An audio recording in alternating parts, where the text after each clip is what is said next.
Young, and the restless spoilers. It seems Nick has a new personality that frightens me. As Nick becomes addicted to painkillers, he's losing control. When night falls, do we think Nick is going to sleep? No, he's doing everything to become even more ruthless. Is Nick researching and creating a plan to kill Victor? The air in the main salon of the Newman ranch was stifling, heavy with the scent of stale bourbon and unspoken accusations. Outside, the February wind howled across the Wisconsin estate, but inside, the storm was entirely human. Nick Newman paced the perimeter of the room, his gait uneven, a subtle limp betraying the lingering agony in his leg. He stopped at the mantel, his hand trembling as he reached for a glass of water, knocking a silver-framed photograph of the family face down. He didn't pick it up. His eyes were glassy, pupils pinned, darting around the room with a feral intensity that made his mother, Nikki, clutch her pearls instinctively. "Nicholas, please," Nikki implored, her voice tight with suppressed panic. She sat on the edge of the sofa, watching her son unravel. "You're not yourself. You need to sit down. Let me call the doctor." "I don't need a doctor, Mom. I need this family to stop lying to itself," Nick roared, the sudden volume making Victoria flinch from her position by the window. The pain in Nick's leg was a dull, rhythmic throb, a constant reminder of the car crash that had started this downward spiral. But the pills, the fentanyl he had been secretly crushing and ingesting to numb not just the physical pain, but the crushing weight of his failures, were wearing off. The withdrawal was scratching at the back of his mind, turning his blood into acid. He felt raw, exposed, and violently angry. Victor Newman sat in his armchair, a monument to stoicism, though his eyes betrayed a flicker of concern. He watched his son with the cold calculation of a chess master assessing a rogue piece. "You are hysterical," Victor said, his voice low and rumbling, cutting through Nick's tirade. "You are embarrassing yourself. Nicholas, go home, sleep this off." Nick spun around, his face contorted. "Embarrassing myself? You want to talk about embarrassment? Dad, look at this place. Look at the company." He gestured wildly towards the window, towards the invisible empire beyond. "Newman Enterprises is bleeding out because of you, because you couldn't leave Jack Abbott alone. You had to push, and you had to manipulate. And now Phyllis and Kane are picking the carcass clean. I did what was necessary to protect this family." Victor shot back, gripping the arms of his chair, his knuckles whitening. "Something you would understand if you weren't so busy feeling sorry for yourself." "Protect us," Nick laughed, a harsh, jagged sound. He limped closer, invading Victor's personal space. The heat radiating off him was palpable. "You used Lily as a pawn. You alienated Adam. You drove me to this." He struck his chest. "You think I wanted this? Matt Clark is out there, threatening my son, threatening Noel, and you're playing God with Kane Ashby." "Nicholas, back away," Victoria warned, stepping forward, her eyes wide. "You're crossing a line." "Shut up, Victoria," Nick snapped, not looking at her. His focus was entirely on his father. "You're the reason the stock is tanking. You're the reason we're vulnerable. You're a relic, Dad, a toxic, manipulative old man who destroyed his own legacy." Victor stood up, his height usually enough to intimidate, but Nick didn't flinch. The older man's face flushed with rage. "You ungrateful. I built this empire for you, for your children, and you stand there, weak, pathetic, unable to even handle a simple recovery without." Victor stopped, his eyes narrowing as he scrutinized Nick's sweating brow, the tremors in his hands. "You are high," Victor stated, the realization landing like a gavel. "You are an addict." The truth hung in the air, ugly and undeniable. Nick's face crumbled, then hardened into a mask of pure fury. The shame of being seen, of being exposed by the very man whose approval he had spent a lifetime chasing and rejecting, snapped the final tether of his control. "Don't you judge me," Nick screamed. He lunged. It happened in a blur of motion that seemed too fast for the room. Nick shoved Victor hard, his hands slamming into the older man's chest.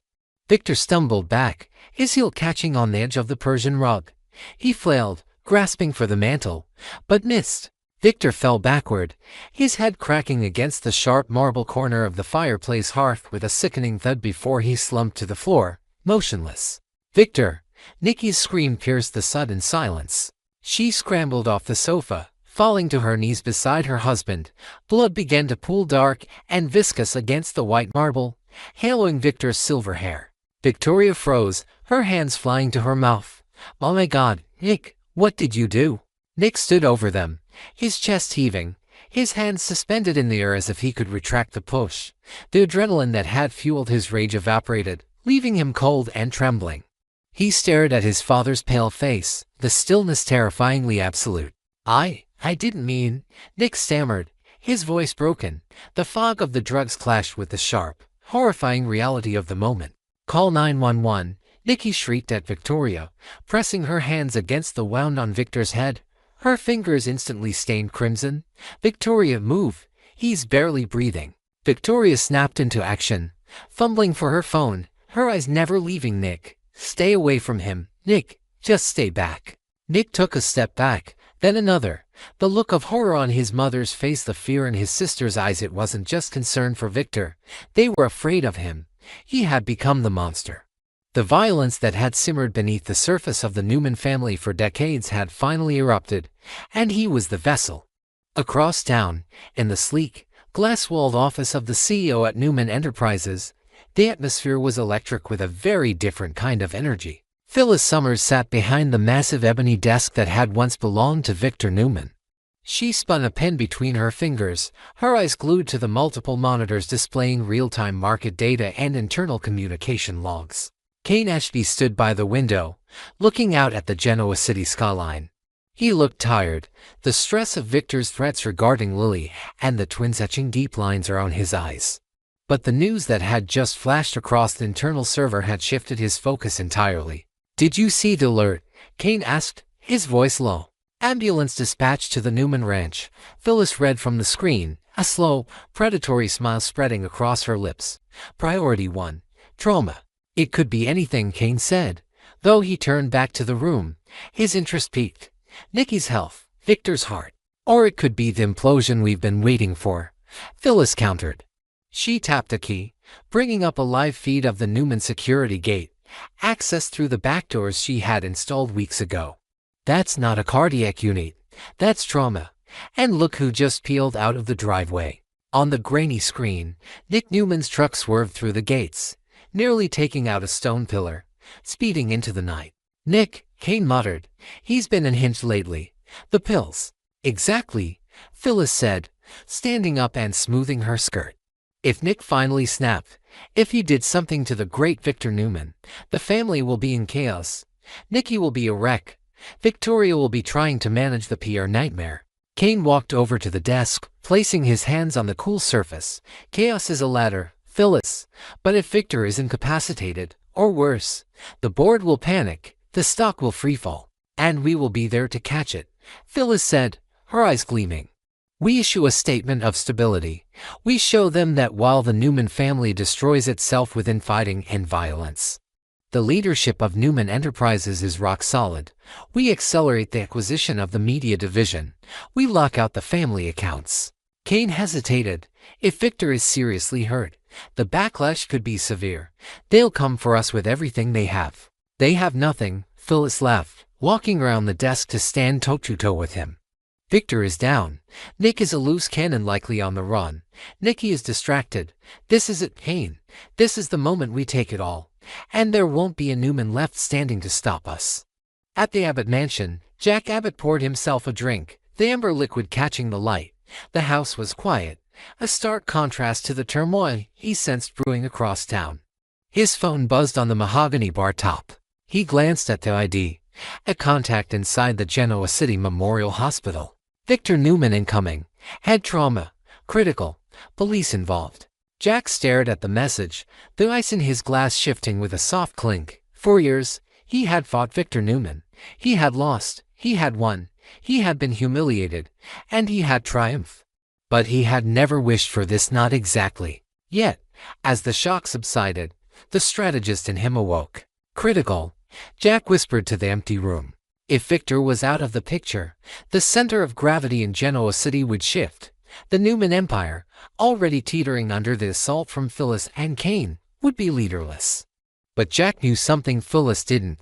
He knew the emotional fault lines of that family better than anyone. He picked up his phone and dialed a number.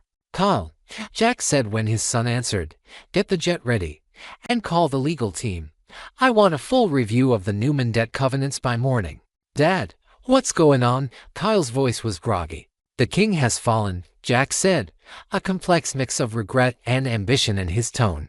"And the wolves are going to be circling. I intend to make sure Jabbit isn't just watching from the sidelines. We're going to step in. To help. To ensure the balance of power doesn't tip to Phyllis," Jack corrected. "If Newman falls, it creates a vacuum. I won't let that company be gutted by amateurs. We might just have the opportunity to buy up the pieces for pennies on the dollar, or save them from themselves. For a price." The waiting room at Genoa City Memorial was a sterile purgatory. Nikki Newman sat huddled in a chair, her coat still stained with her husband's blood. She stared at the floor, rocking slightly. Victoria was on the phone, her voice a harsh whisper as she barked orders to the family press secretary. "No statement. I said no statement until we know his condition. Spin it as a fall, a medical episode. Do not mention Nick." Victoria hung up and sat beside her mother, taking her hand. "Mom, he's strong. You know he's strong." "He looked so. Still," Nikki whispered, tears tracking through her makeup. "And Nicholas. The look in his eyes, Victoria. It wasn't him. It was like looking at a stranger." "It's the drugs," Victoria said, her voice hardening. "We knew he was struggling. But this, attacking his own father, he could have killed him." "Where is he?" Nikki asked, looking up, her eyes wide with a new fear. "Where did my son go?" "I don't know," Victoria admitted. "But when the police get here, Mom, we have to tell them the truth. We can't cover this up if Victor dies." "Don't say that," Nikki sobbed. The double doors swung open, and a grim-faced doctor stepped out. Nikki and Victoria shot to their feet. "Mrs. Newman," the doctor said, removing his glasses. "Your husband is in a coma. The swelling in his brain is significant. The next 24 hours are critical. If he survives, there may be lasting cognitive deficits." Nikki let out a strangled cry and collapsed into Victoria's arms. Victoria held her mother, staring over her shoulder at the doctor, her mind racing. A coma, cognitive deficits. The Lion of Genoa City, reduced to silence. And Nick, the brother she had defended, the brother she had loved, he had done this. The divide in the family wasn't just a crack anymore, it was a canyon. Victoria felt a cold resolve settle in her chest. She had to protect the company. She had to protect her father. And if that meant destroying her brother to save what was left of the Newman legacy, then so be it. Nick sat in his truck, parked on a bluff overlooking the icy waters of the lake. The engine was off. The cab was freezing. He looked at his hands. They were shaking violently. He reached into his pocket and pulled out the bottle of pills. There were only two left. He dry swallowed them both. The image of Victor falling, the sound of his head hitting the marble played on a loop in his mind. I killed him. I might have killed him. He couldn't go back. Not to the ranch. Not to Sharon. Not to Noah. How could he look his son in the eye? Noah, who was being threatened by Matt Clark because of Nick's past sins. And now, Nick had added patricide to his list of failures. His phone lit up on the passenger seat. Victoria calling. He stared at it until the screen went black. Then, a text message came through. And no number. "I know what you did. I saw the ambulance. Daddy dearest down for the count. You're in deep now, Nick. Time to pay up, or the police get the video I have of you buying from my dealer. Matt Clark." Nick slammed his fist against the steering wheel, screaming into the darkness until his throat felt like it was bleeding. He was trapped. The walls were closing in from every side: the law, his family, his enemy, his addiction. He started the truck. He couldn't go home. He couldn't go to the hospital. There was only one path left now, a dark, twisting road that led away from everything he had ever known.